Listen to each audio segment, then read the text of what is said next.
El año pasado estuvimos como con pocas actividades, así que este año quisimos reunirnos nuevamente y hacer este tipo de encuentros, ¿ya? De diálogo. Y tenemos otros eventos, como pueden ver en los flyers que les entregaron sobre Queer UC. Hoy en día entonces estamos reunidos para hacer el debate sobre el cuerpo y el género, una mirada interdisciplinaria. Lamentablemente no todos los asistentes pudieron ser puntuales o pudieron venir, así que en honor al tiempo vamos a comenzar con los profesores y representantes de instituciones que están aquí al frente de nosotros, ¿ya?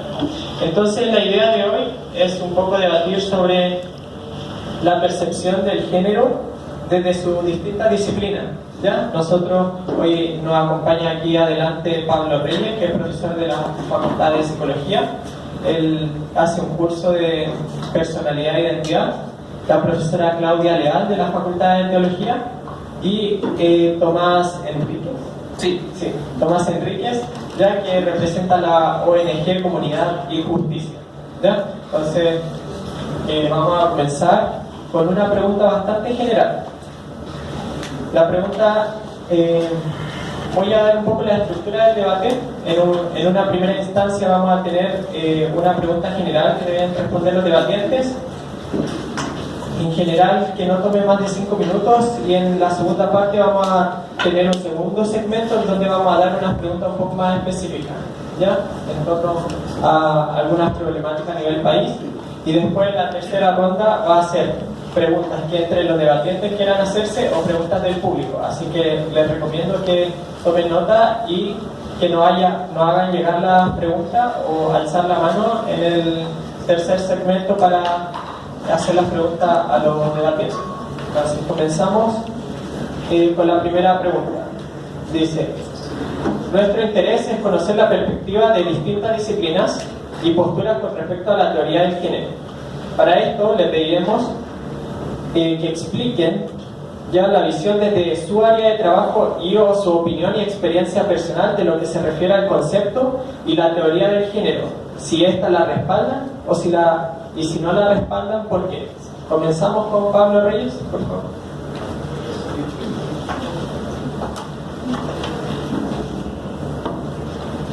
Buenas tardes. Primero que todo agradecer a Cristian la invitación, porque tener estos espacios de conversación y encuentros son muy fructíferos para tanto nosotros como académicos, ¿no? También para ustedes como alumnos, ya que generalmente no tenemos el tiempo para poder debatir y conversar sobre estos puntos, ¿no? Entonces, en honor a los 5 minutos, voy a tratar de ser breve, ¿no?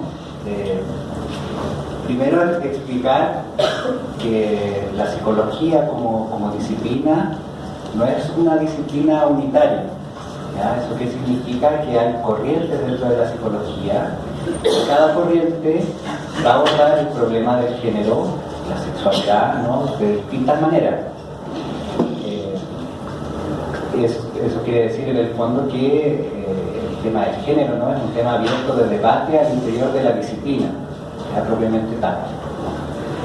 Y por lo tanto me voy a hacer cargo solamente de una perspectiva, que es la perspectiva a propósito de la pregunta, ¿no? Sobre la cual yo trabajo, que tiene que ver con el psicoanálisis propiamente tal, ¿ya? Seguramente aquí entre los asistentes hay estudiantes que están interesados por la relación seguramente entre psicoanálisis y teoría de género, ¿no?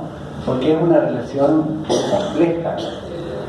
Por una parte, el psicoanálisis, a principios, ¿no?, del siglo pasado, el que levanta, si ustedes quieren, el interés o un interés renovado por la sexualidad. Y en cierto punto, a propósito de la invitación de queer, ¿no?, de queer, el psicoanálisis descubre que hay algo queer en la sexualidad humana, ¿ya? En ese sentido, solamente para ponerles un ejemplo, ¿no?, existe el psicoanálisis en su tradición, ¿no? Incluso el mismo Freud encontraba fantasías de embarazo en hombres, ¿no? Identificaciones fálicas en mujeres, ¿no? Que supuestamente la identidad de género es algo más bien comunitario, ¿no? Supuestamente, pero no. El psicoanálisis lo que revela es que la sexualidad misma, incluso los patrones, si ustedes quieren, heteronormados, ¿no? Hombre-mujer, hay algo ya que es queer, si ustedes quieren. Segundo punto que me interesa también transmitirles es que el psicoanálisis es un tema, pues una referencia fundamental de los estudios de género, principalmente para ser criticado, y se critica sobre todo una tradición psicoanalítica, que es la tradición, si ustedes quieren, más cercana a lo que seguramente todos conocen, ¿no? Que es el complejo de Edipo, ¿no? Y es la idea de que hay un elemento fundamental que distribuye las identidades sexuales, ¿no? Que es el falo. En teoría lacaniana se llama el falo. Ese es el significante que dice quién es hombre, quién es mujer y qué es lo que uno debería desear, ¿no? Pero esa teoría, en el psicoanálisis actual, es una teoría parcial. ¿Qué quiere decir eso? Que hoy en día los psicoanalistas no pensamos la identidad de género, que es nuestro tema, ¿no? Con esa lógica líquida. Los psicoanalistas pensamos, habemos algunos psicoanalistas que intentamos ir un poco más allá del Edipo, que es lo que se dice, ¿no? Y pensar, en términos simples lo voy a plantear así, que la relación con el cuerpo, habitar subjetivamente un cuerpo, es siempre queer.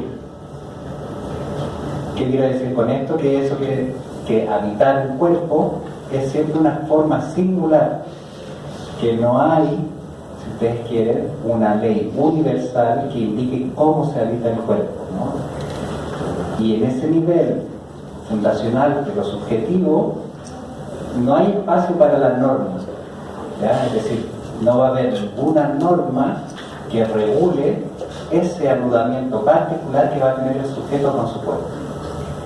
¿Eso qué permite pensar?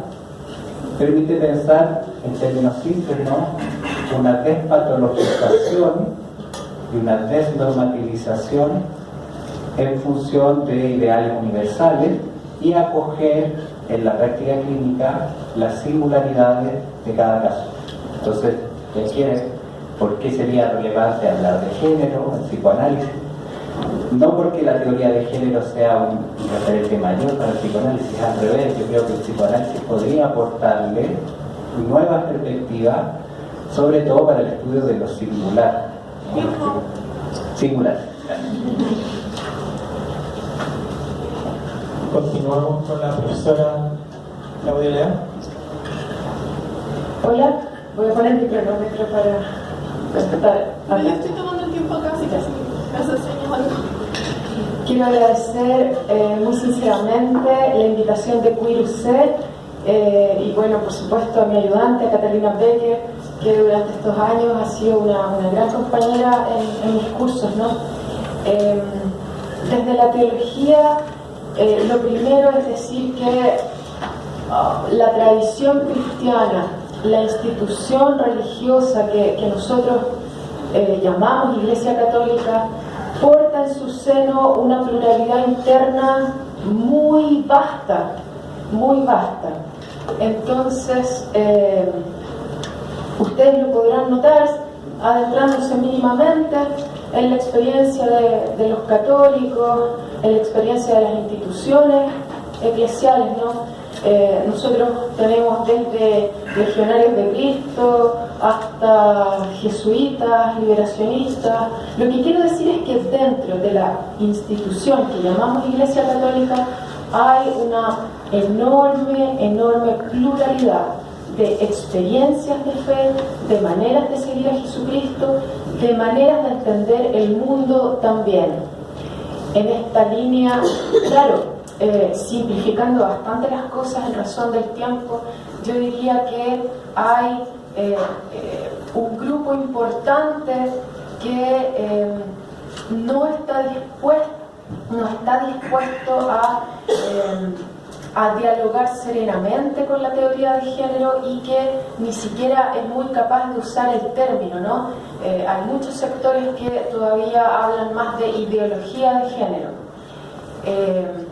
Salvando un poco la proposición del prójimo, uno puede ponerse en el lugar de ellos y, claro, comprender el vértigo o la amenaza que perciban, ¿no?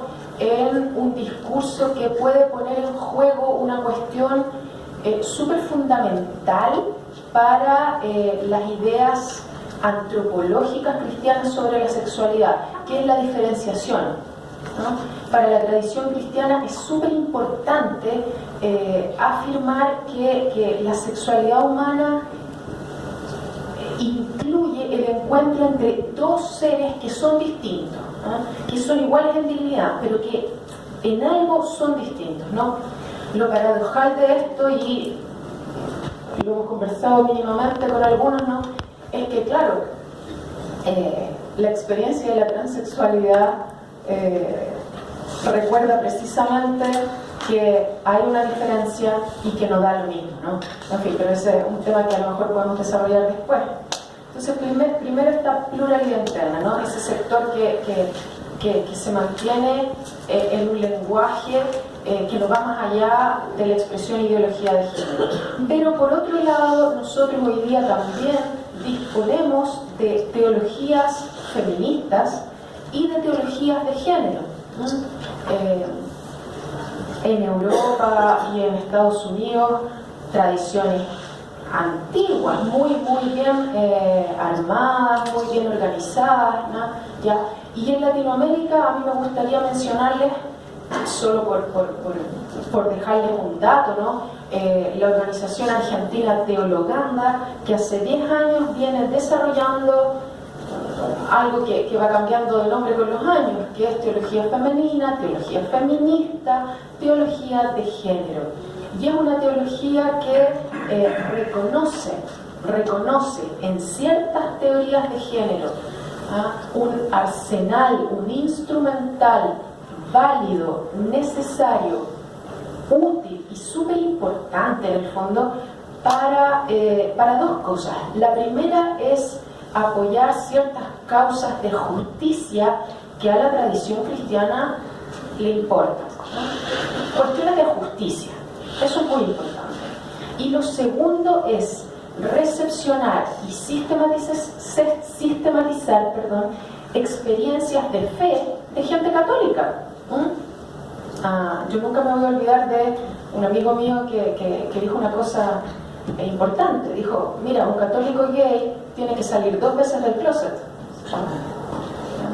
Primero tiene que salir del closet porque es gay y después porque es católico, ¿te das cuenta? Entonces, a veces yo creo que ser católico gay es súper queer, ¿no?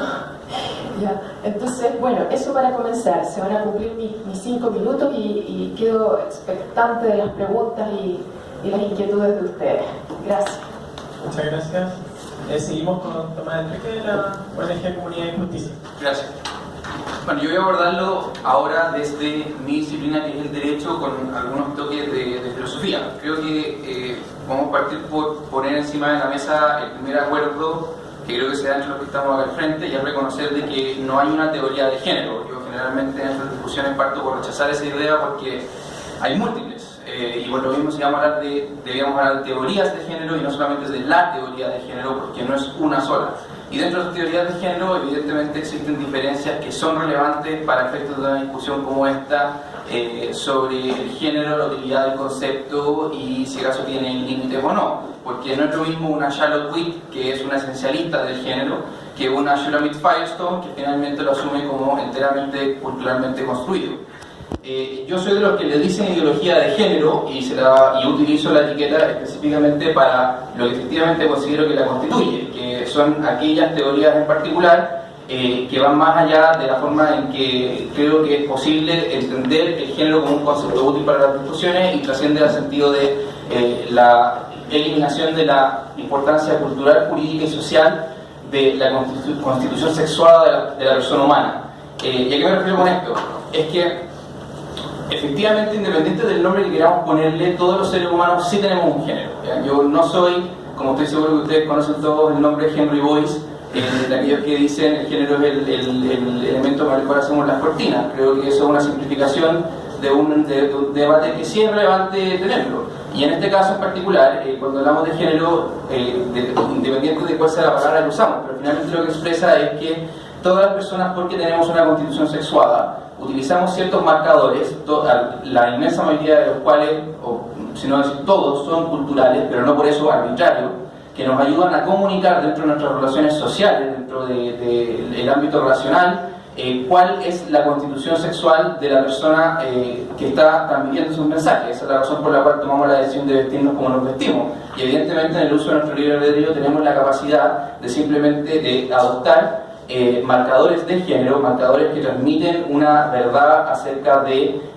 la constitución sexual de la persona que está transmitiendo ese mensaje, que pueden ser o no coherentes con el sexo de esa persona. Y por eso mismo entonces existe la posibilidad de que una persona se identifique como transgénero, porque ciertamente tiene esa capacidad radical de poder decir: yo voy a adoptar o voy a manifestar un género que no es aquel que se acorde con mi sexo. Entonces, en ese sentido, yo no rechazo la idea o la utilidad de tener un concepto que nos ayude a expresar esa idea, que son esos marcadores que usamos para poder transmitir un mensaje. Ahora bien, yo parto de la premisa de que la constitución sexual de las personas es un dato, y ese es un dato que es inmutable, inmodificable y que es útil para el derecho, que es mi disciplina en última instancia.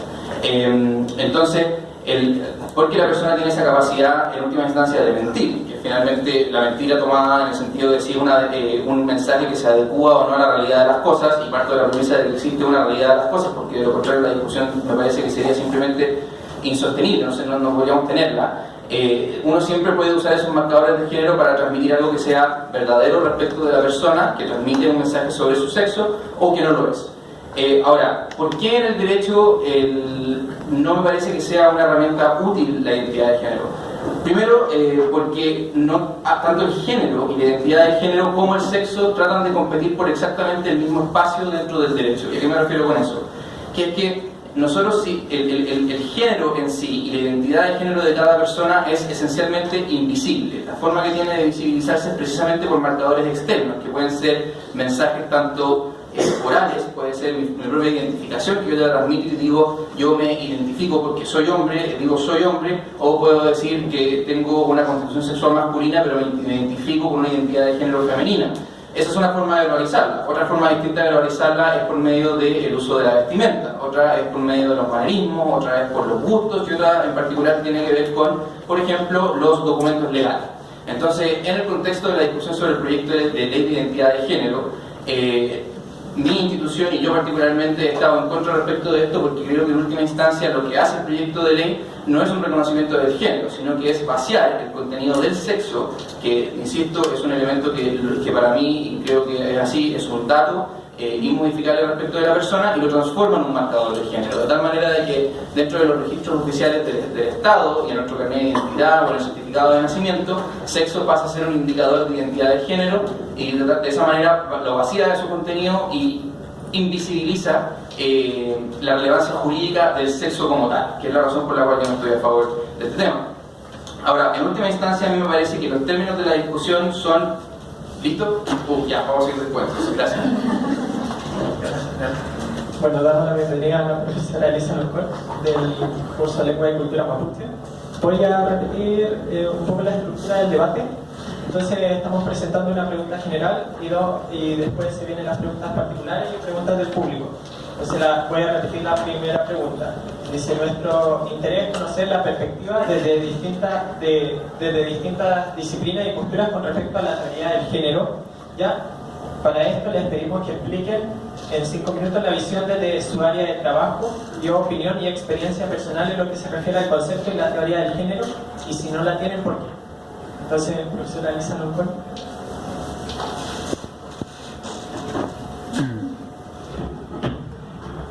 Mari, pura bien.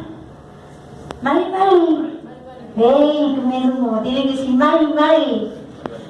Sí, esto es desafiante saludar en mi lengua, porque justamente yo agradecer a ustedes, a Cristian, la posibilidad que nos damos de hacer un pluralismo epistémico de lo que es un tema tan importante.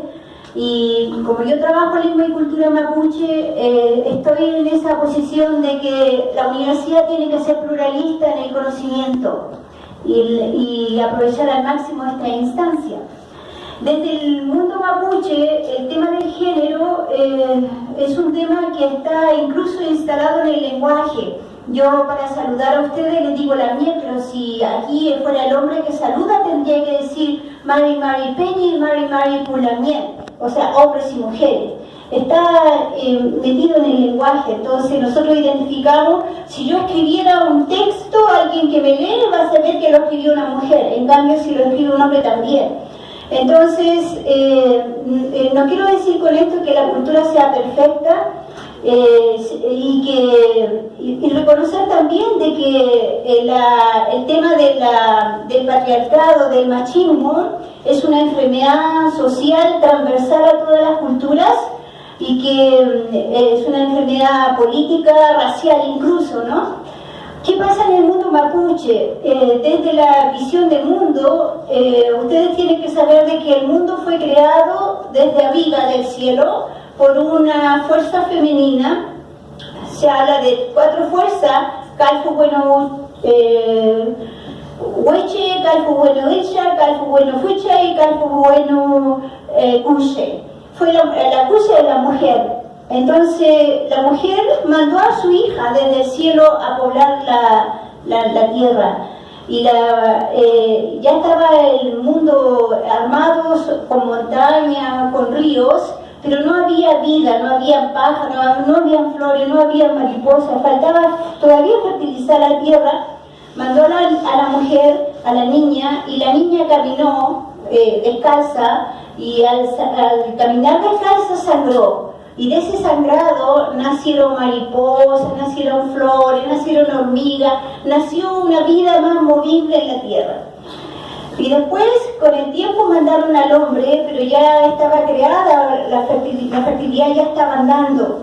Entonces, cuando lo mandan, le dicen, dejaron al hombre y a la mujer y le dicen que ustedes tienen que cuidar la tierra, tienen que hacer la ceremonia, tienen que cuidar a la familia, a la comunidad y tienen que hablar mapudungun. En el fondo, los mapuches que estamos hoy día tenemos una misión, una misión de mandato, ustedes dirían divino o mandato, no, si lo ven desde el punto de vista occidental, pero en este mandato estamos hombres y mujeres, tenemos que cumplir eso. Y bueno, la vida es dura, ha sido muy dura, y no puedo dejar de iniciar esta conversación recordando a los 2 jóvenes que acaban de morir el día sábado por un baleo, y fueron 2 jóvenes niños crecieron víctimas de toda la violencia del Estado, la violencia colonial del Estado. Luis Marileo fue condenado, fue el primer niño a quien se le aplicó la ley antiterrorista. Entonces crecieron en un ambiente de violencia y la violencia se lo llevó. Justamente el mandato que a nosotros nos dieron es prevenir esa violencia tanto con la naturaleza como con nosotros mismos. Y en ese contexto hoy día no estamos en buenas condiciones porque ese mandato no lo podemos cumplir. No estamos hablando todo mapudungun, no estamos haciendo la ceremonia, no estamos cuidando el territorio como nos pidieron, y estamos atravesados por los problemas del machismo y todo ese cruce que nos está dividiendo. En la vida práctica, yo quiero comentarles de que hombres y mujeres tienen misiones, pero también existe un género intermedio que es de lesbiana y que es de homosexuales. Yo cuando pequeña, mi mamá tenía su mejor machi y siempre me habló mucho de su mejor machi, y un día nos fuimos al pueblo y me presentó su mejor machi y ella me hablaba de Manuela. Y cuando tenía yo 5 años, me presentaron a Manuela y me di cuenta que era Manuel. Era un hombre que había, tenía un rol de medicinal. Y en ese aspecto, de decirles de que todos tenemos roles, hombres, mujeres y los géneros intermedios. Me pilló el tiempo. Agradecemos entonces a los debatientes y debatientas. Bueno, vamos a iniciar la segunda ronda. Ya en este segundo segmento solo tienen 2 minutos para responder. Ya, la primera pregunta es, ya que estamos en un periodo presidencial, de elecciones presidenciales, ¿cuáles creen ustedes que deben ser las posturas que deben seguir en la política en el futuro, ya con respecto a materias de género? ¿Y cómo ustedes aportarían a esas políticas? Comenzamos con la profesora Claudia. ¿Ya?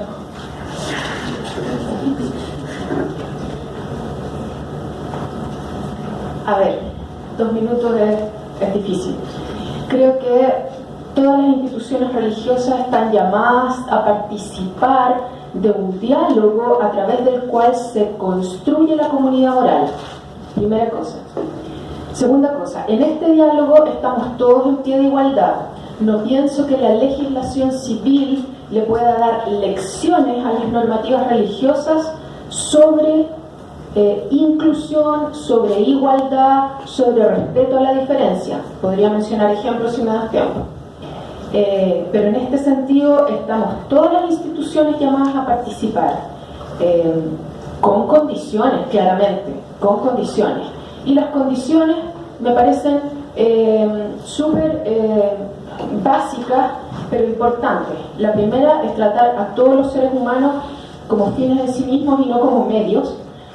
Y la segunda es dar cuenta precisamente de que nosotros como institución no tenemos una sola postura. No tenemos una sola postura. Somos una tradición que discute, que critica a destra y a diestra. Creo que la perspectiva de género no es opcional. No es opcional. Ya está en nosotros como cultura, como generación, y creo que es un enriquecimiento. Y sí, a lo mejor tengo 30 segundos para poner un ejemplo que vengo repitiendo hace ya años en las clases, pero que me complica bastante. Y es que en Chile, sin llegar a ningún tema polémico, pero en Chile las mujeres casadas no le podemos pagar a nuestros maridos su seguro de salud en FONASA. ¿Ya? Eso. Muchas gracias. Continuamos con Tomás. Gracias. Al grano con respecto a la pregunta, yo tampoco creo que la perspectiva de género sea opcional, al revés, creo que es importante tenerlo a la vista, pero para eso no tenemos que preguntarnos de qué entienden por género en este contexto y en esa frase. Yo soy particularmente partidario de la idea de la perspectiva de género pretendida y vinculada directamente con la constitución sexual de las personas. Creo que el derecho tiene que necesariamente ponerse en el lugar de las experiencias vitales tanto de hombres como mujeres, porque creo que el binario sexual hombre-mujer sí existe, o más bien femenino, masculino, o más específicamente macho-hembra. Creo que eso tiene una relevancia jurídica y una relevancia social, y de hecho creo que el ejemplo que da la profesora o si bien se dice que es una cuestión de perspectiva de género, entiendo que es género, pero que la entiende vinculada directamente a la constitución sexual de la persona. Ahora, respecto de la elección presidencial, y ya hablando sobre políticas públicas, como no me opongo, ya dije, al tema de que existe una perspectiva de género, al revés, creo que es importante y creo que hay que entender bien qué implica. Lo que sí estoy en contra es de la ley de identidad de género, porque creo que lo que hace, insisto, en su proyecto político, o el proyecto político del transgenerismo hoy, no es una exigencia de igualdad de derechos, porque confunde conceptualmente las premisas o fundamentos del ordenamiento jurídico, social y cultural con un derecho subjetivo a ser ejercido por las personas, especialmente porque no existe un derecho de parte de las personas para efectos de elegir si quieren ser registrados como hombres o como mujeres ante el Estado. ¿Y por qué? Porque el Estado, por medio de ese registro, deriva consecuencias jurídicas al hacer diferenciaciones en la ley entre hombres y mujeres, no en base a la identidad de género subjetivamente considerada, sino que en base a la constitución sexual respecto de las personas. No sé cuánto tiempo me queda. 20 segundos. Ya, gracias.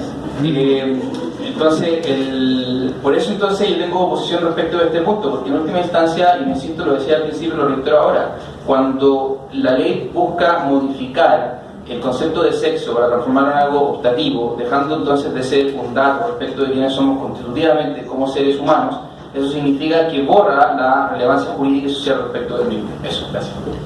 Muchas gracias. Continuamos con la profesora Elisa Loncón.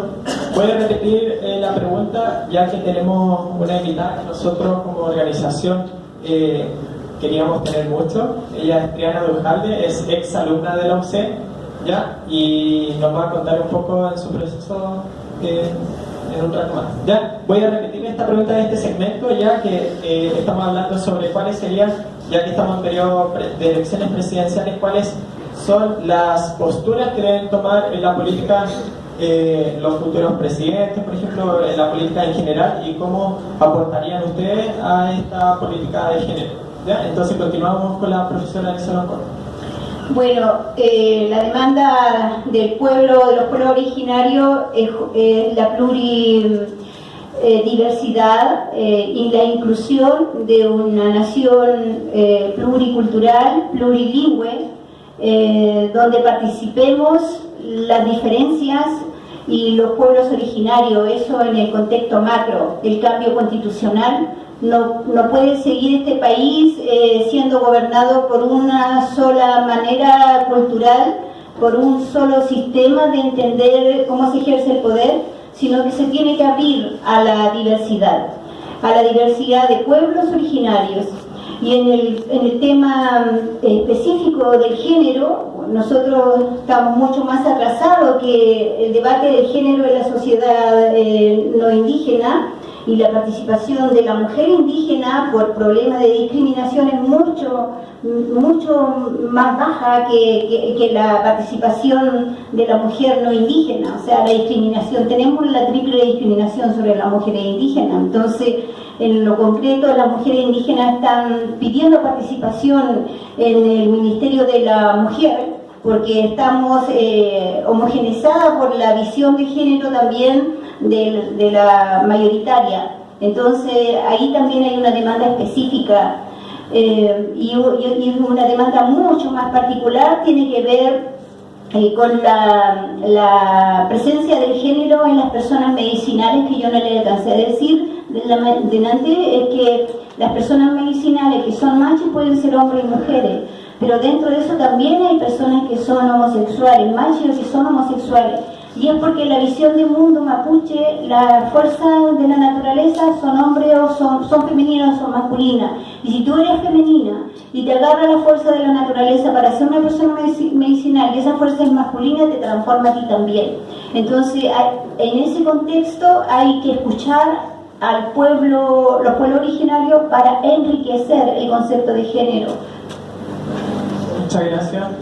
Vamos a dar la bienvenida entonces a Triana Bujante y repito la pregunta sobre cuáles deben ser las perspectivas de política en materia de género a nivel país. Bueno, yo creo que lo que se tiene que tomar en cuenta, bueno, sí, aclaración antes que nada, soy transgénero, así que es una perspectiva del tema. Yo creo que cualquier político que se lance a hablar del tema tiene que tener antes que nada conocimiento de causa de las implicancias que tiene el sistema que tenemos ahora sobre la población trans y de género homofóbico, porque al final el tema del tránsito de género es un tema de derechos humanos y brinda la posibilidad de vivir de una forma digna. Yo creo que no me cabería el tiempo para poner sobre el tapete todo lo que se tiene que enfrentar una persona trans para poder vivir en el Chile actual, incluyendo tener la cédula de identidad simplemente con tu nombre y de verdad un sinnúmero de cosas, un sinnúmero de permisos que están denegados. Es realmente tener a un grupo de personas viviendo como ciudadanos de segunda clase, y lo que yo creo es que en el fondo hay que aceptar que nunca vivimos en una sociedad en la que el género está ligado directamente a la biología. O sea, no ha sido así, y en muchas culturas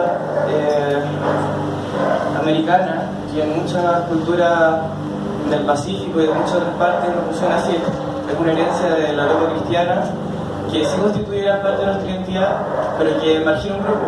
Y yo creo que cuando tenemos un grupo que claramente sufre consecuencias de un sistema legal que no está muy bien pensado, hay cosas que arreglar. Y, por ejemplo, con la ley actual, lo que sí se puede hacer, a mí me preguntan si he hecho un cambio legal. Yo les digo que en eso estoy desde septiembre del año pasado, porque así como se nos tiene ahora, la población trans vive estigmatizada y tiene que recurrir a un juez para validarse. Es decir, todas las personas que han revisado mi caso han sido personas cisgénero, o sea, no trans, que no tienen ni idea de lo que yo he vivido y que me han pedido certificados para todo. Es decir, la gente asume que una está loca o está esquizofrénica antes de darte el pase para que hagas tu cambio. Y eso es lo que puedo decir. Entonces vamos a pasar a la tercera ronda entonces. Perdón, sí, Pablo. Entonces, en esta ronda.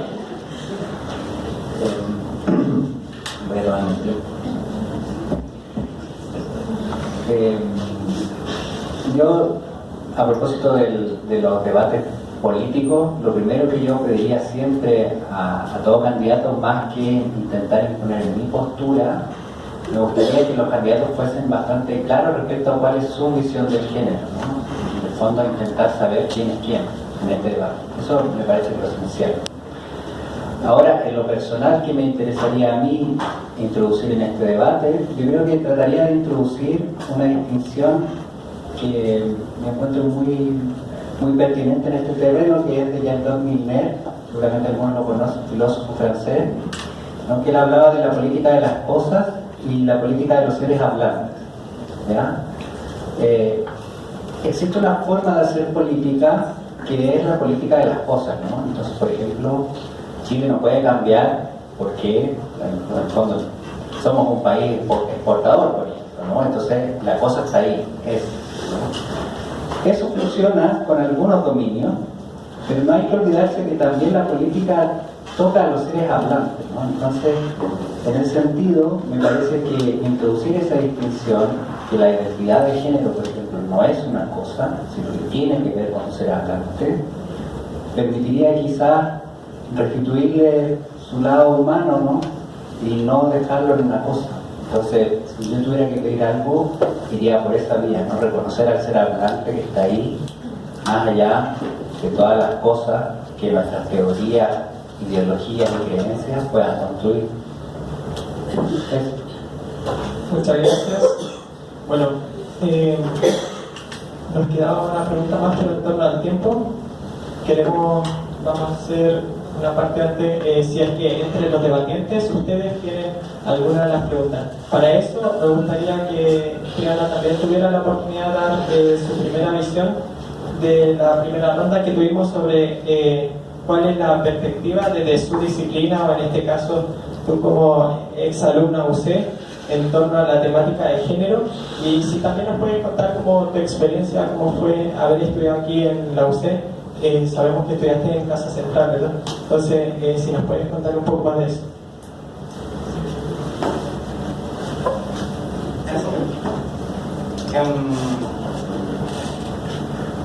Bueno, sobre temática de género, yo creo que, antes que nada, yo creo que agradezco que estemos teniendo instancias para poder conversar esto en la universidad y en problematizarlo, no dejarlo solamente como un status quo, como lado A y lado B. Yo creo que en general la universidad está como dando pasos muy grandes, pero son pasos que se tienen que dar con información y también con discusión. Yo en mi facultad, comunicaciones, por parte del profesor de comunicaciones nunca recibí discriminación alguna, pero sí en el ramo que tuve en teológico, sí recibí. Lo que sí, yo no estaba fuera del closet, todavía tenía una apariencia masculina en ese entonces, así que aunque le discutía mucho al profesor, nunca él se dio cuenta de bien dirigido hacia mí, pero sí, me tocó un profesor bien brutal y que llegó incluso a tirar comentarios contra el pueblo mapuche, así como un profesor que era bastante discriminable en muchas áreas y que varias veces dedicó varios minutos de la clase a invalidar por completo las vidas de las personas trans. En el fondo, para mí, lo importante es que en una universidad donde hay libertad de cátedra se respeten los derechos humanos. Yo creo que hay un punto en el que cuando estás negando la vida de una persona, un punto en que estás negando su identidad, un punto en el que estás catalogando simplemente su vida como un desorden, ya estás atentando contra un derecho humano. Yo creo que es importante que simplemente se establezca acá en la universidad esto como un tema que puede tener muchas aristas, pero que por un lado, de nuevo, es una cosa de derechos y es una cosa de dejar de maltratar a una minoría. Yo creo que eso es importante. Dentro de toda la convivencia que ha sido súper sana para mí y para otras personas que, aunque no son trans, son de LGTB. Y bueno, eso es más que nada lo que puedo agregar. Muchas gracias. Entonces ahora vamos a comenzar con la sección de preguntas. No sé si alguno de los debatientes tiene preguntas para otro debatiente. Si no, pasamos a las preguntas del público. Gracias. Yo quisiera decir dos cosas. Lo primero, acojo con mucha humildad lo que nos cuenta Triana y como teóloga, como católica, quiero decirle que no hay ninguna justificación para lo que ella vivió, ninguna. No es ni defendible ni es motivo de construir un discurso apologético, ¿ya? Espero algún día poder conversarlo más de hecho. Y lo segundo es que claro, aquí yo acojo estas distinciones que nos aporta Tomás, ¿no? En el sentido de que, claro, una cosa es sexo y otra cosa es género, justamente. Ahora, lo que a mí me deja un poco perpleja es que, claro, o sea, yo sé que la ley distingue, la ley siempre hace eso, la ley distingue entre niños y adultos, la ley distingue entre nacionales y extranjeros, la ley distingue entre hombres y mujeres. Está bien que lo haga. El problema son los significados que atribuye en esas distinciones, ¿no? Y cómo no solo me dice que soy mujer, lo que bueno, ya lo podemos discutir, pero ya asumamos que yo acepto que la ley me dice, Claudia, tú eres mujer, perfecto. El problema son los significados que agrega después. Lo mismo respecto de ser hombre o varón, ¿no? El problema son los significados que agrega después, que son notas adjetivantes que tienen que ver con capacidad, con vulnerabilidad, con el rol de víctima o de victimario, con capacidades en el más amplio sentido de la palabra, ¿no? Entonces, el tema no es la distinción sexual, el tema son los significados que se atribuyen y que siguen después, ¿no? Y que en el caso de la ley civil o religiosa, hombre, tienen que ser mínimamente conscientes porque le están transmitiendo a los seres humanos un discurso sobre lo que ellos son y lo que deben ser. Entonces ahí me parece que es necesaria colectivamente, digo, ¿no? Digamos, para la ley civil y para la ley religiosa, un trabajo de concientización más sofisticado que el actual. Perdónenme, me tengo que ir dentro de pocos minutos para continuar con una clase que muy lejos de estos temas no está. Así que eso. Gracias. Es un punto muy sutil e interesante y cierto. No lo comparto al 100%, pero comparto la base, evidentemente. Creo que ya estamos de acuerdo que alguien tiene que hacer ese distingo, no está mal que lo haga. Y por eso mismo que te digo que entrar a hacer una confusión dentro de la legislación, y a mí me parece que toda la discusión sobre la ley de identidad de género ha confundido todos estos planos, porque además la inmensa mayoría de las personas en el país no tienen idea de la distinción entre género y sexo. El 99.9% de todos los chilenos, si le preguntan por qué dice género, te va a decir que está usándolo como un sinónimo de sexo, y eso es porque culturalmente se instaló la palabra, lo cual es complejo porque después no entendemos correctamente a qué nos estamos refiriendo, y la falta de precisión del lenguaje dificulta este tipo de discusiones. Sobre el punto concreto, yo estoy de acuerdo de que la ley siempre tiene deberes ser. De hecho, ese es el sentido de la ley. Establece, manda, prohíbe, permite. Siempre va, si manda algo estableciendo un deber. Habría que hacer un análisis en casos concretos y particulares en los cuales si esas distinciones tienen o no tienen algún fundamento que sea racional. Y en ese punto yo soy de los que están completamente a favor de hacer ese análisis sin hacer una imputación generalizada de que toda la legislación necesariamente cae en ese problema y que cualquier distinción que haga o cualquier imputación de deber sea en sí arbitraria. Así que eso sería mi respuesta respecto de ese punto y muy buena pregunta. ¿Y si puedo hacer una pregunta, Triana? ¿Puede ser? Es que solamente para aclarar y entender mejor tu experiencia, ¿no? Me gustaría saber si puedes ahondar más a qué te referías con el ser discriminada en el teológico y también con respecto de en qué se consiste esta invalidación de la vida trans, para poder entenderlo mejor. Muchas gracias. Gracias. De lo que recuerdo, que así parafraseando a lo que dijo el profesor, en el fondo se refirió al fenómeno de la gente trans como un desorden y como personas que aunque se sometían al tratamiento nunca iban a poder cambiar el fundamento de lo que era. Y en el fondo eso, se refirió a eso como un desorden. Y, perdón, ¿y lo de la invalidación de la vida trans es lo mismo? ¿Te refieres a eso? Sí, o sea, si me dicen que por ser yo soy una enfermedad, sí, yo creo que soy invalidable. Ya. Gracias. Yo quisiera también hacer una pregunta a Triana y a Tomás, quizás, porque Tomás, tú hablaste de elección, ¿no? En el fondo, en el sentido de poder elegir o no cambiar ante la ley su identidad sexual.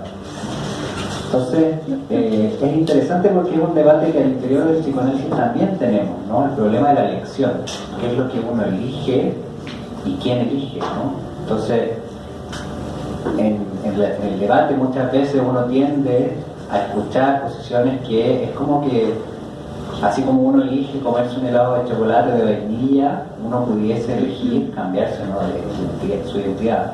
Entonces, a mí lo que me preocupa es el problema de la elección y la racionalidad que se supone en la elección. Entonces, cada uno pudiese quizás hablar, no sé, de la manera que es una curiosidad nada más, cómo toma la elección, porque por lo menos en psicoanálisis eso es un punto de debate.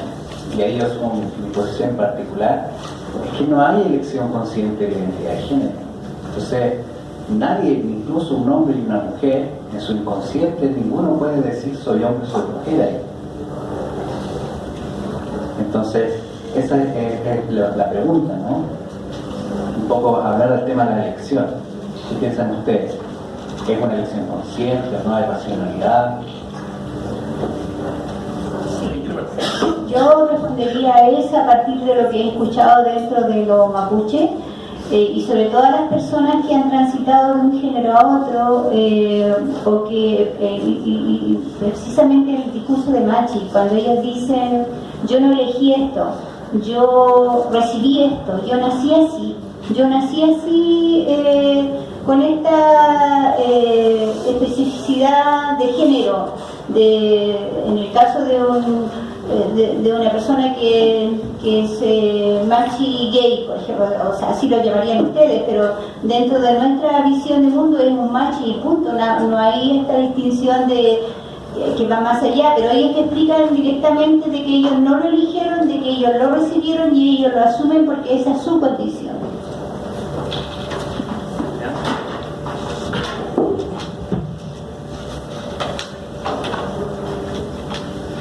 Sí, yo creo que uno de los puntos que tocan mucho a las personas que están en contra de facilitar el proceso de cambio legal de sexo, que más bien debería ser un cambio legal de género, es como que esto se va a regular y en el fondo la gente va a poder hacer lo que quiera con esto. Y yo creo que eso es algo que, o sea, antes que nada desestima muchísimo lo difícil que es todo el periodo de internet. Yo ahora tengo la suerte de que puedo hacer una vida más o menos completa de mujer,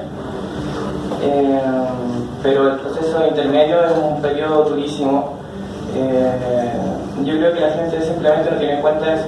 La gente a veces simplemente mira a la gente trans como un engaño, así como una falda corriendo sin pene para engañar a un hombre, y no tiene nada que ver con eso. Es un tránsito difícil y por otro lado, como también indicaron, no es algo que se elija, sino que es necesario. Yo hubo un punto en mi vida en que tenía la soga tan apretada el cuello que simplemente tuve que decidir vivir como mujer, porque en una sociedad donde hay como dos bloques principales, hombre y mujer, yo traté de funcionar como hombre y viví muy miserablemente esos años. Fue necesario. Y el que mi proceso legal sea tan lento y el que esté por debajo de tantas personas que conocen tan poco de mí, que me tienen que validar con unos certificados que si conocieron la burocracia son ridículos, es penoso. La verdad es penoso y no hace mucho sentido.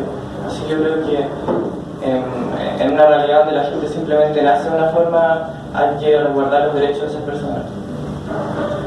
Muchas gracias, Triana. Después de ti, y tenemos una pregunta del público. Encantado. Para ser bien claro sobre el punto, yo no parto de la base de que tú estés intentando engañar a nadie.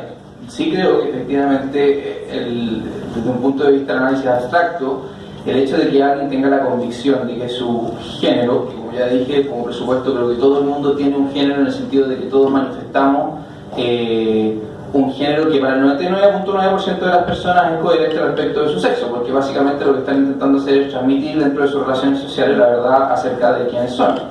Pero no tengo ninguna duda de que tú has llegado a esa convicción. Otra cosa distinta es que yo puedo, desde un análisis desde fuera, abstracto, y ni siquiera solamente en tu caso, sino que en general en los casos de las personas que se identifican a sí mismos como transgénero, verlo como un error conceptual, como una, por alguna razón existió una incapacidad para poder conciliar dentro de la misma persona el reconocimiento de sí mismo sobre su propia corporeidad, sobre su propia constitución sexuada. Sobre el tema de la decisión, para también ser bien preciso sobre el punto, hoy día la no conformidad de género, no entendida como sinónimo del transgenerismo, porque no lo son, y creo que los que estamos acá al menos lo sabemos, sí efectivamente tiene ciertos elementos que son positivos. Uno finalmente tiene agencia para determinar cuáles van a ser los marcadores de género que quiere utilizar en sus relaciones sociales con el resto, y precisamente porque tiene agencia sobre esos marcadores es que puede optar por uno y por otro distintos. Ahora, desde el punto de vista de cómo se desarrolla en sí la identidad transgénero, eso efectivamente, lo que tú lo reconoces, es una cuestión que está abierta a debate, de partida desde el punto de vista de cuáles son las causas, en segundo lugar, cuáles son las formas en que lo diagnosticamos, y en tercer lugar, cuáles son las vías de tratamiento al respecto, porque además hoy día se da la particularidad que nosotros vemos en esta discusión en múltiples ocasiones con las agrupaciones de los intereses trans en Chile. Generalmente se invisibiliza que incluso, y especialmente fuera de Chile, ahí existen por lo menos 3 modelos de tratamiento respecto de esto, que no son todos el de la confirmación del género, sino que también tenemos la posibilidad de lo que Diane Ehrensap llama el vive en tu propia piel, cuyo principal exponente es Kenneth Zucker, o también el modelo primordialmente utilizado en Holanda, que tiene que ver con el esperemos y veamos, porque el desarrollo del género, precisamente porque no estamos hablando de personas con condiciones de intersexualidad, corresponde a un proceso del desarrollo de la propia personalidad que para el 99.9% de todos nosotros se da simplemente de forma lineal, en que la persona se reconoce a sí mismo como hombre y luego de eso asume y tiene una identidad de género que es expresiva de esa constitución sexual masculina. Entonces creo que las distintas instancias en las cuales estamos hablando nos exigen ser precisos acerca de qué entendemos por elección, y esa es la explicación que le daría yo respecto de ese punto. Pasamos a la pregunta del público. Sí, quería hacer 2 preguntas, una a Triana y una a Tomás. Primero a Triana, quería preguntarte cómo entiendes tú el rechazo que a mí obviamente también se me hace muy, muy visible, que pueden tener muchas personas o muchos núcleos con la comunidad trans, bi, gay, si tú lo entiendes como algo dirigido solamente a esta comunidad o si tú también lo sientes como parte también de un fenómeno mundial, que es un poco mi hipótesis. En el fondo de que hay un rechazo mundial, es un fenómeno que yo veo en relación a las etnias, en relación a género, en relación a la diferencia, en relación a cualquier tipo de diferencia. Si tú sientes que forma parte también de un rechazo al extranjero, o cuál es un poco tu lectura de eso. Esa es la primera pregunta. Digo, al tiro la otra. Y la otra pregunta que era Tomás, bueno, tú dices que el 99% de la población no distingue entre género y sexo. Quería preguntarte, en el fondo, ¿cómo entiendes tú que el derecho se hace cargo de los derechos humanos o de los derechos en relación al género? ¿Y tú sientes que hay esa distinción en el derecho o si solamente el derecho de alguna manera se rige por la creencia de que existe solo el sexo?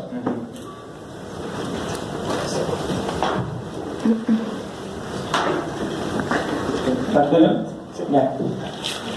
Lo distinto yo creo que sí, siempre ha estado, pero igual, o sea, la humanidad siempre ha sido diversa y siempre hay pequeños grupos que son rechazados y pequeños grupos que no, porque por ejemplo yo como rubia soy una minoría en Chile, pero no soy rechazada por eso. Como trans sí soy rechazada. Entonces, y hay distintos niveles de rechazo dependiendo a qué se asocie. Yo creo que una de las cosas que hace que la gente trans sea muy rechazada es que se la asocia como sobre todo con el pecado, así como el pecado de tener que ser algo que te mandaron a hacer y rechazarlo, y también como con el engaño, y sobre todo con la masculinidad frágil, que le gusta como tener a las mujeres solo con cuerpos que sean deseables para el hombre promedio. Y cuando una mujer tiene un cuerpo que es diferente a eso, se convierte en una mujer de segunda categoría. Yo creo que la discriminación trans ha sido súper fuerte y se da en ámbitos, en todas partes. Se da en lo laboral, mucho, es muy difícil conseguir trabajo, o sea, por eso nos sorprende la cifra de prostitución que hay en la población trans. En el sistema de salud se da mucho, también se da en familia. Conozco muchas personas que las han echado a su familia muy jóvenes solamente por ser trans, se da incluso dentro del grupo de amigos, de pareja. Eso. Pasamos con Tomás y antes de eso nos quedaría solamente una pregunta para pasar después. Gracias. Buena pregunta. El derecho recién hoy día está discutiendo si debiera incorporar el género o no, porque efectivamente hay personas que creen que esto debería ser una perspectiva relevante. Yo creo que no tiene sentido, y no tiene sentido porque el derecho, en cuanto entra a regular las relaciones sociales, lo que busca es, primero, todo el elemento jurídico tiene en su centro una imagen de la persona, una idea acerca de qué es la persona humana y qué la constituye. Y hoy día, dentro de nuestro derecho, reconoce que la persona humana es la unión dinámica tanto respecto de su mente como respecto de su cuerpo. Los cuerpos son jurídicamente relevantes, el sexo es una cuestión corporal, luego el sexo es jurídicamente relevante. Y por eso mismo entonces es que la regulación y las distinciones que hacemos en materia previsional, de familia, de salud y de tantas otras áreas, toma el sexo como una cuestión o como un criterio relevante.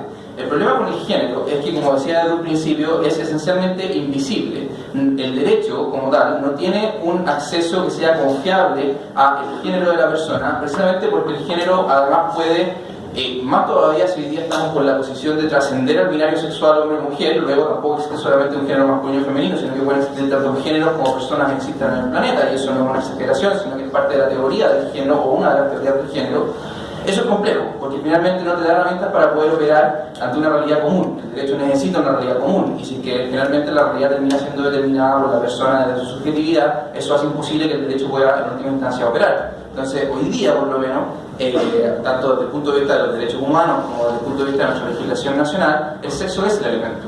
Y las instancias que tenemos en que el género aparece como un concepto jurídico, hoy día en Chile todavía sigue estando identificado como género. Concedo que mi frase del 99.9% de las personas es un poco experimental, porque la verdad es que no he hecho yo la encuesta personalmente ni creo que tengamos el dato, pero por algo hoy día también los periodistas, en general todo el mundo habla de género cuando uno se da cuenta de que contextualmente se están refiriendo al sexo, y eso es porque hoy día lo estamos tratando como sinónimos cuando no lo son, lo cual solamente entorpece las discusiones que estamos teniendo respecto a estos temas. Ahora, sobre el tema de la discriminación, mi preguntada por esto, Adriana, es que creo que evidentemente tenemos una diferencia acerca de en qué consiste la discriminación, porque nuevamente la discriminación también es un término que es jurídico, esa es mi disciplina, y por lo mismo ahí es donde yo lo abordo. La vida social lamentablemente tiene que tener cierto grado de tolerancia a quien no siempre vamos a estar de acuerdo respecto de todo, y en ese no estar de acuerdo respecto de todo, efectivamente pueden haber ideas que para alguien subjetivamente le resultan ofensivas. No sé si será el caso en este momento, tal vez podría levantar la mano, pero alguien me podrá decir de que lo que yo he dicho durante el día de hoy resulta ofensivo para los que lo están escuchando, pese a que estoy haciendo, creo, mi mejor esfuerzo para tratar de exponer racionalmente qué es lo que creo, qué es lo que defiendo. Y no creo que por eso esté haciendo un intento de discriminar, porque jurídicamente el discriminar consiste en privarle a otro del ejercicio legítimo de sus derechos fundamentales por una restricción, exclusión o distinción que se está realizando. Entonces, palabras ofensivas a mí me parece que no son discriminación, y jurídicamente no lo son, de hecho, o sea, si lo abordo desde mi disciplina. Pero sí creo y considero correcto de que si existe, por ejemplo, discriminación laboral, en que hay una negativa de contratar a alguien porque se identifica con una identidad de género femenina a pesar de ser de un cuerpo masculino, y en ese trabajo en particular el sexo o la identidad de género es completamente irrelevante, yo voy a ser el primero en decir que eso es una discriminación injusta, y que a la siguiente voy a llevar mi tarjeta para llamarnos en la medida que sea necesario demandar, porque efectivamente eso constituye una discriminación injusta. Pero también parte de nuestro problema de la discusión pública hoy día tiene que ver de que todos lo metemos dentro del mismo saco, y a todos le llamamos discriminación cuando en realidad no lo es, que me lleva a mi punto de fondo, y cierro con esto, lo prometo, con que por eso es que me parece que la ley de identidad de género, como está planteada hoy día, no es un problema de igualdad de derechos, sino que es un tema de tratar de alterar un elemento que para nosotros es importante desde el punto de vista del derecho, porque si no la ley no va a hacer distinciones correctas, porque necesitamos tener el sexo a la vista para poder distinguir.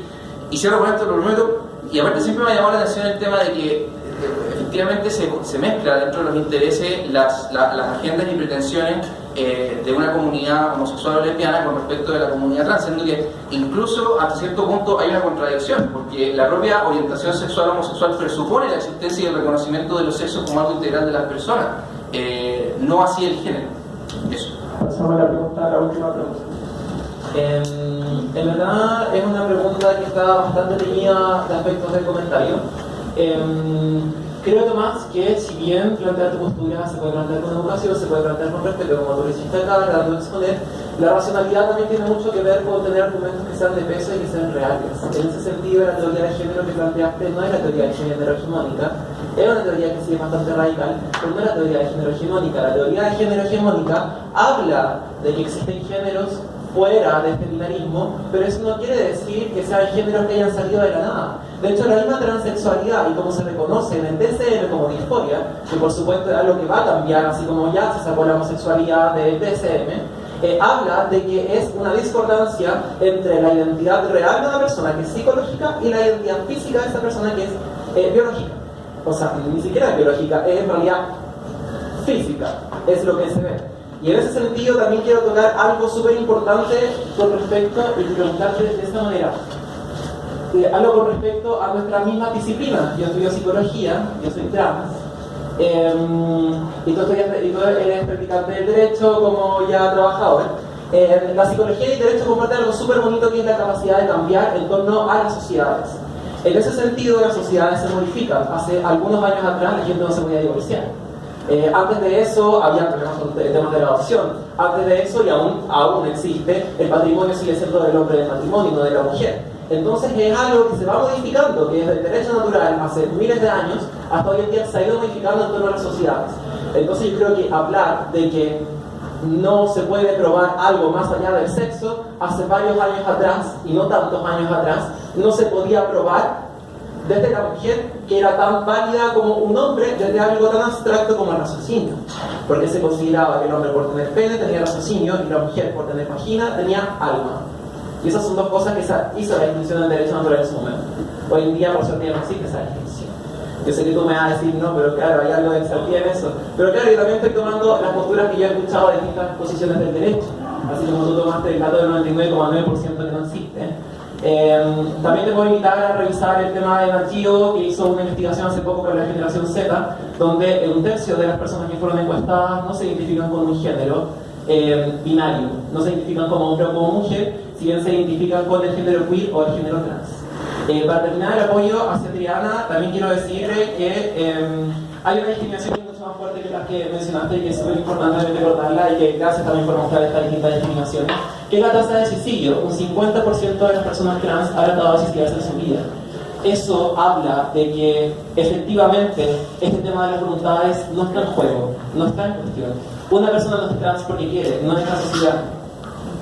Y creo que ahí hay una prueba muy válida de eso. Antes se pensaba que la transexualidad también podía tener que ver con un problema esquizofrénico, un problema de delirio, que se pensaba que se pertenecía a otro género. Hoy en día se ha comprobado que incluso a nivel biológico está instituida en nuestro cerebro cierta posición hormonal que habla de la transexualidad, siendo que tampoco es lo más decidor, pero existe.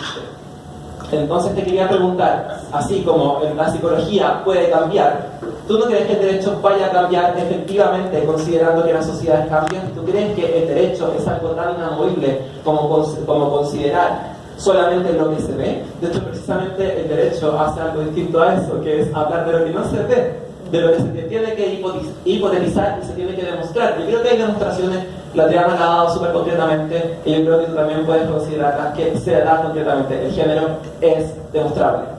Esa es una respuesta de Tomás. Y posterior a la respuesta de Tomás, vamos a pasar un coffee donde pueden seguir discutiendo si es que los debatientes pueden quedarse también actualmente.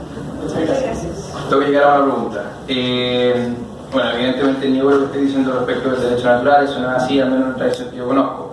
A ver, el derecho es un artefacto humano y como todo artefacto humano puede ser modificado. La pregunta es si es que esas modificaciones son deseadas o deseables o no. Yo te estoy diciendo que creo que sería una pésima idea que nosotros dejáramos de reconocer el sexo, porque me parece que el sexo no solamente me parece, el sexo es un elemento constitutivo de quienes somos, el sexo tiene una expresión no solamente en la genitalidad, sino que en todo el cuerpo humano desde el punto de vista de la constitución física, y además tiene una expresión cultural y social y jurídica. Entonces, en todo ese sentido, es relevante mantener la visibilidad del sexo y no borrarla, que es lo que entiendo que es parte del proyecto político y jurídico del transgenerismo, al menos para ciertas corrientes, porque hagamos la distinción de que no todos tienen el mismo planteamiento respecto de estos temas. Entonces la respuesta era simple: oye, podría hacerse, pero yo voy a ser de los que van a entender que a veces que es una mala idea que hagamos esa modificación. Ahora, respecto de los temas que tú dijiste, primero hay un tema que no puedo dejarlo pasar. Desde el punto de vista de la biología, lo que estoy diciendo no es cierto. Hoy día no tenemos evidencia empírica que reconozca, y si podemos discutirlo, pero acabamos tenemos por ejemplo el repaso de la revista New Atlantis con su estudio de sexualidad y género, estábamos sacando la revista Nat Geo, y hoy día simplemente no tenemos evidencia conclusiva, especialmente por un tema, porque desde el punto de vista de lo que era más llamativo en la idea de tener una demostración de una base física para el transgenerismo o el transexualismo tenía que ver con las diferencias de estructuras cerebrales de las personas, siendo que los estudios que tenemos ya hasta la fecha, uno, no arrojan evidencia concluyente, y dos, tienen un problema que no se da solamente en la investigación respecto del transexualismo, sino que cualquier investigación sobre la morfología del cerebro que tiene que ver con la plasticidad o la neuroplasticidad, que sí es un fenómeno que está enteramente reconocido hoy día como real. Y por último, respecto del suicidio, yo estoy consciente de la tasa de suicidio y creo que eso es efectivamente preocupante porque nos da a entender de que hay un problema de salud mental dentro del subconjunto poblacional que son las personas transgénero. Ahora, lo que sí es interesante tener a la vista es que esa cifra del 50%, que generalmente está tomada de un estudio del Williams Institute de la Universidad de California en Los Ángeles, cuidado, porque esa es el enunciado de la cuestión, pero resulta que ese estudio, que llegaba a la conclusión de que el 41% de la población transgénero había tenido algún intento de decisión suicida, ellos mismos reconocen, los propios autores del estudio, que no es una interpretación del estudio, sino que es el disclaimer que ellos realizan, es que primero no tienen claridad respecto de decir que intento de suicidio, cuando es comparado en otros cohortes, como es el caso de personas que no se consideran como transgénero, suele incorporar no solamente verdaderos intentos de suicidio, sino que también otras formas de autodaño, o sea que sigue siendo complicado, pero por lo menos eso confunde la discusión. En segundo lugar, que no existe un control de comorbilidades, de tal manera de que los mismos autores del estudio señalaban que no podían descartar que existieran otras condiciones mentales concurrentes que podrían llevar a que esto fuera el resultado. En tercer lugar, el hecho de que los intentos de suicidio no se preguntaba, porque era solamente una pregunta que figuraba dentro del estudio, si es que estos habían sido realizados antes o después de haber pasado por un proceso de transición personal respecto del género, lo cual ellos mismos hipotetizaban señalando de que no podemos responder si es que esto estaba vinculado con ese proceso o no. Y por otra parte, un tema que creo que llama la atención es que el número más elevado de respondentes que señalaban que habían tenido un intento de decisión suicida eran aquellos que señalaban que querían o ya habían obtenido tratamientos quirúrgicos o hormonales para efectos de poder modificar su apariencia para poder ser acorde a su identidad de género, lo que al menos nos permite hipotetizar de que tal vez esto, que se ve como una respuesta para lo que está viviendo esa persona, que yo no pretendo ni desconocer ni invisibilizar, no es ayudado necesariamente por el hecho de pasar por ese proceso, ¿ya? Entonces, el modelo de estrés social, que efectivamente es el que hoy día se nos plantea al frente para poder explicar cuáles son las situaciones de malestar de las personas transgénero, y no solamente de las personas transgénero, sino que también de las personas que se identifican como homosexuales o lesbianas, es un modelo explicativo que todavía no responde con certeza respecto a esta pregunta, pero por lo menos nos deja planteadas ciertas preguntas en que lo que sí estoy de acuerdo contigo es que nos tiene que preocupar la salud mental de estas personas. Pero otra cosa distinta es que lleguemos a una conclusión causal, además de decirle que es porque la sociedad en este momento no permite, por ejemplo, un cambio de nombre sin tener que pasar por un tribunal, que por lo demás tiene una justificación en la posible afectación de los derechos de terceros, y tengo casos concretos que llevo en mi oficina, en los cuales eso es así, lo que explique toda esta situación. Y ese sería mi respuesta. Bueno, agradecemos a todos los asistentes y los invitamos a pasar al coffee que está afuera. Muchas gracias por asistir. Ojalá hayan llenado la respuesta y les invitamos a participar.